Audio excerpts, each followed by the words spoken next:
अगर सनातनी हो और भारतीय परंपरा में, संस्कृति में और धर्म की थोड़ी भी जानकारी है तो मनुष्य का पहला कर्तव्य है आत्मज्ञान से संपन्न होना।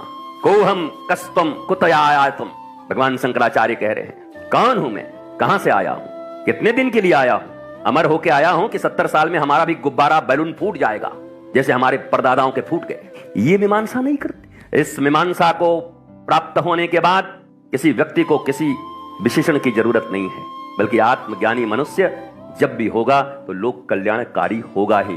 आत्मज्ञानी मतलब राष्ट्र सेवक, आत्मज्ञानी मतलब लोक कल्याणकारी, आत्मज्ञानी मतलब वसुधैव कुटुंबकम को मानने वाला, आत्मज्ञानी मतलब प्रकृति का रक्षक, आत्मज्ञानी मतलब धर्म का रक्षक। पर आत्मज्ञानी जो नहीं है वो विशेषण लगा सकते हैं पर वो हो नहीं सकते।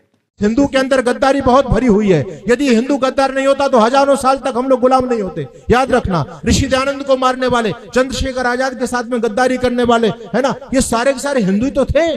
आज भी वो गद्दार जो प्रेम भाईचारे की बात करते हैं। अभी मेवात में आप लोगों ने देखा, मुझे बड़ा दुख हुआ देख करके।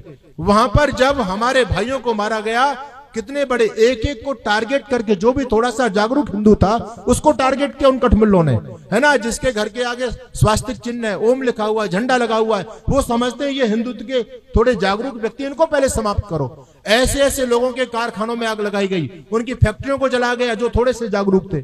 चिन्हित कर लिया उन लोगों ने कि कौन व्यक्ति हमारा ज्यादा शत्रु, उसको समाप्त करो। हमारी आंखें नहीं खुल पा रही, और फिर हमारी बहन बेटियों के कपड़े झाड़ियों में मिले, मुझे कहने में शर्म आती है।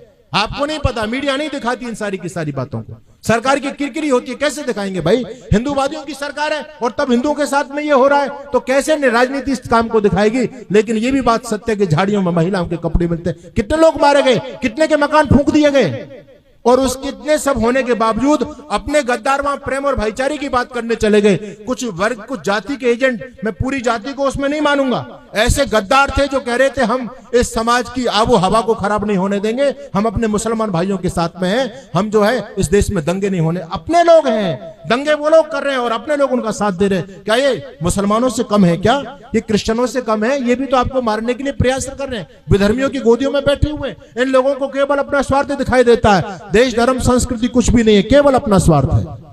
ऐसे लोगों से भी सावधान होने की आवश्यकता। हिंदू के अंदर गद्दारी बहुत भरी हुई है। यदि हिंदू गद्दार नहीं होता तो हजारों साल तक हम लोग गुलाम नहीं होते। याद रखना, ऋषि दयानंद को मारने वाले, चंद्रशेखर आजाद के साथ में गद्दारी करने वाले, है ना, ये सारे के सारे हिंदू ही तो थे। आज भी वो गद्दार जो प्रेम भाईचारे की बात करते हैं। अभी मेवात में आप लोगों ने देखा, मुझे बड़ा दुख हुआ देख करके। वहां पर जब हमारे भाइयों को मारा गया, कितने बड़े एक